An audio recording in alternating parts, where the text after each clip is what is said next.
Welcome to Home Care Business Insights, your go-to resource for exploring the many aspects of running a successful home care business.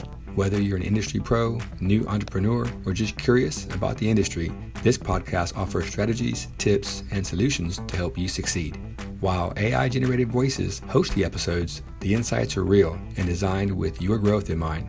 Let's dive into what matters most in building a thriving home care business. Now let's hear from our AI hosts. Welcome back. If you're running a home care business, or maybe thinking about starting one, well, it's this unique mix, right? It's high-touch personal care, but also super precise business management.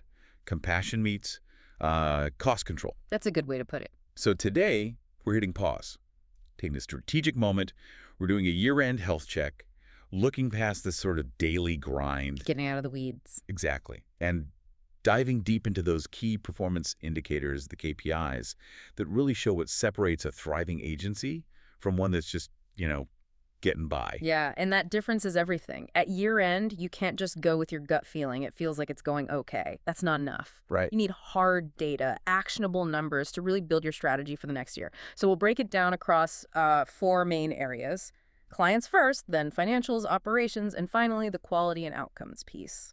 And it's amazing how much the measurement side has evolved. I mean, that really successful home care organizations know that scaling quality care, it takes a technology. Oh, absolutely. You need that backbone. We see organizations like Caring Senior Service using sophisticated software, like their own Tendio platform, to track all these metrics basically in real time. And that real-time insight is key. It lets owners see a problem brewing and actually fix it before it becomes, a massive issue. It standardizes things, doesn't it? Makes quality measurable, which is vital if you're growing fast or have multiple locations. Indispensable, really. Okay, so pillar 1. Let's start with the absolute foundation. Yeah. The client. We need to unpack these client-focused metrics because they really tell you if you're meeting expectations, if you're building loyalty. Exactly. And the big one here is client satisfaction.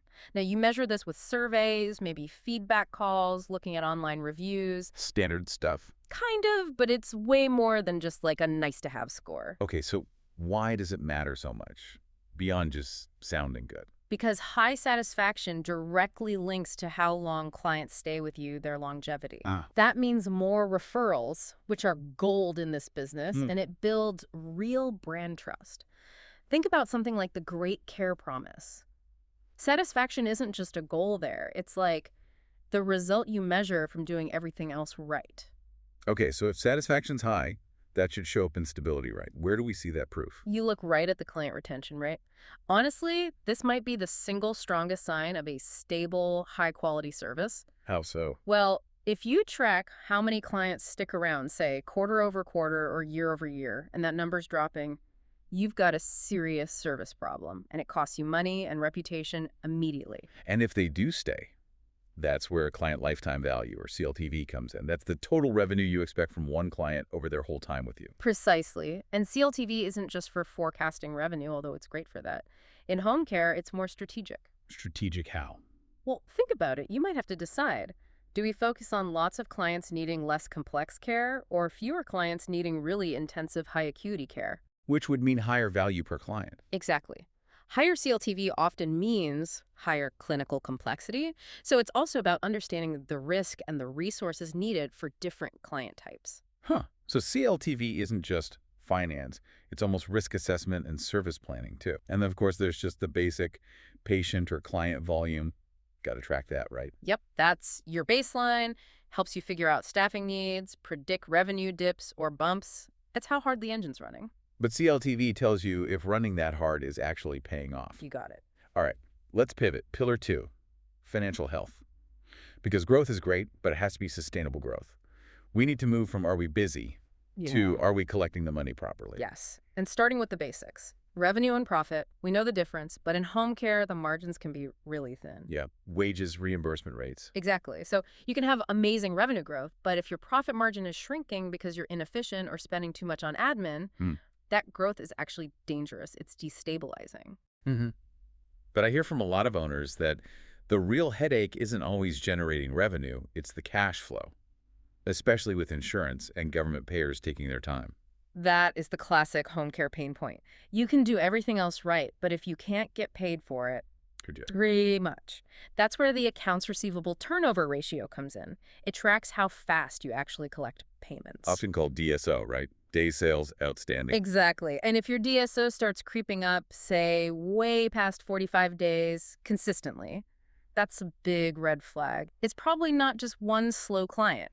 It might be a systemic issue with your billing or your authorizations or your follow-up process. Okay, so AR turnover shows the symptom slow cash. How do we measure how good our team is at actually collecting? That's the Collections Effectiveness Index, or CEI. This tells you, out of the money you successfully billed, how much did you actually collect? So if my CEI is like 90%? It means 10 cents of every dollar you billed correctly still vanished somewhere. Write-offs, bad debt, disputes maybe. A higher CEI means healthier, more predictable cash flow. And that's the fuel you need for any kind of growth. Makes sense. And before sales even become receivables, we should probably check if the sales team itself is productive. Good point. That's sales per full-time employee. It helps you gauge if your sales team is sized right for your market. Are they bringing in enough business for the investment? Or are you maybe top-heavy on sales costs? That front-end efficiency feeds right back into those profit margins we talked about. Absolutely connected. Okay, moving on. Operational performance. This is like the backbone of the business, and in home care, it really comes down to the team, the caregivers. It really does. And we absolutely have to talk about caregiver turnover rate.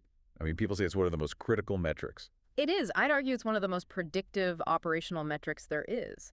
High turnover isn't just an expense line item for recruitment and training. Not bigger than that. Oh, yeah. It causes scheduling chaos, which clients hate. It drives up insurance costs, workers' comp claims potentially, because newer staff might be less experienced. More prone to errors or injuries. Statistically, yes. It creates this awful downward spiral.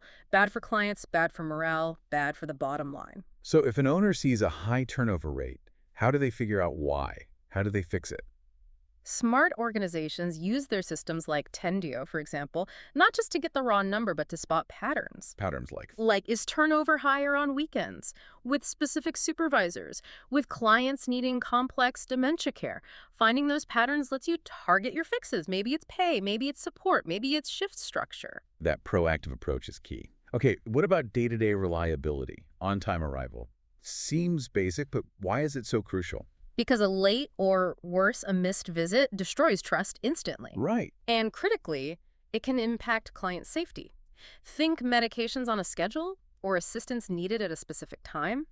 Tracking punctuality helps you spot scheduling problems or maybe routing issues, or even if certain caregivers are just struggling. And related to reliability. Yeah. What about engagement? You offer shifts, but what if caregivers aren't taking them? Yeah, that's the shift offer acceptance rate. If that rate is low, it's a major warning sign. What could it mean? Could be burnout, could be the scheduling system is offering shifts that you just can't realistically take, or it could just be low morale, low engagement with the agency itself. It's like a quick pulse check on your team's willingness to work. Got it. And then there's a broader category, right? Staff productivity, getting the most out of the team you have. Yep. This covers a few things, like, are your schedulers managing their caseloads efficiently? What's your actual caregiver capacity? How many hours can your current team reliably cover? Yeah. Even looking at time per visit, are visits taking longer than planned? Why? Is the care plan wrong, or is there an inefficiency? And one more operational piece often overlooked, documentation, turnaround time. People groan about paperwork, but it's vital. How so in both, say, home health and private duty? Well, in home health, timely documentation is literally required for getting paid correctly. In private duty, fast, accurate notes ensure good communication between caregivers, especially if multiple people see the same client. That ensures continuity, safety, and compliance. Okay, huge amount covered there on operations. So we've got clients, financials, operations. Now the final pillar, quality and outcomes. What does all this mean for the client's actual health and well-being? Exactly. This is where you prove your value. Outcome metrics show if your care is truly effective. And the big one everyone talks about. Hospitalization rates. Keeping clients out of the hospital is a primary goal of good home care. Lower rates suggest your team is doing a good job monitoring clients, communicating effectively, and responding quickly if someone's condition changes. And what's a key factor within operations that strongly links to keeping those hospitalization rates down? One of the strongest correlations is with continuity of care. Meaning the client sees the same caregivers consistently. Yes. If it's a revolving door of new faces, things get missed. Small changes in condition aren't noticed. Complex care plans might not be followed perfectly. When a client has consistent caregivers who really know them and their baseline, that's when you prevent problems from escalating. Makes perfect sense. Yeah. And that consistency links to safety too, right? We have to track errors. Absolutely. You need to track medication errors specifically, and not just actual mistakes, but near misses too. Why near misses? Because tracking them isn't about blame. It's a powerful tool to improve your training, your communication protocols, your double checks, your overall safety culture. Every error or near error is a chance to make the system safer for everyone. Okay. And finally, how do we ensure the plan itself is being followed? That's care plan adherence. Are caregivers actually doing what the personalized plan says they should be doing? And technology helps here too. Hugely. Systems like Tendio let owners see digitally which tasks were completed, rather than relying on paper checklists. It creates an auditable record of care delivery. Proving that quality care. Okay. Wow, that was a lot of data points across the whole business. Let's tie it back together for our listener. The point of this year-end review isn't just looking at numbers on a spreadsheet. No, definitely not. It's about using that data to actually guide your strategy for next year. How so? Give us the strategic application. Well, you use these metrics to spot trends early, not just reacting to crises. You tackle that high caregiver turnover proactively because now you understand the massive hidden costs. You work to improve client outcomes, which boost retention, which lets you forecast growth more reliably, and ultimately makes your business more financially stable. So whether you're running one agency right now or thinking about serious expansion, the idea is to use this year-end process to really reflect, reset. Exactly. And step into the new year with genuine clarity and confidence, based on facts, not just hope. The insights from these metrics really define that strategic path forward. And maybe here's a final thought for you to really chew on as you plan. We talked about how continuity of care links to lower hospitalizations and better retention, right? Let's try to calculate this. If you could measurably increase caregiver consistency, let's say, improve continuity by just 10%, how much would that realistically add to your average client lifetime value? And if you know that number, how should that change how much you're willing to invest in retaining good caregivers versus spending on marketing to find new clients? That's a powerful calculation. That kind of focused, data-driven thinking, Yeah. that's really the difference between just surviving in this business and truly thriving.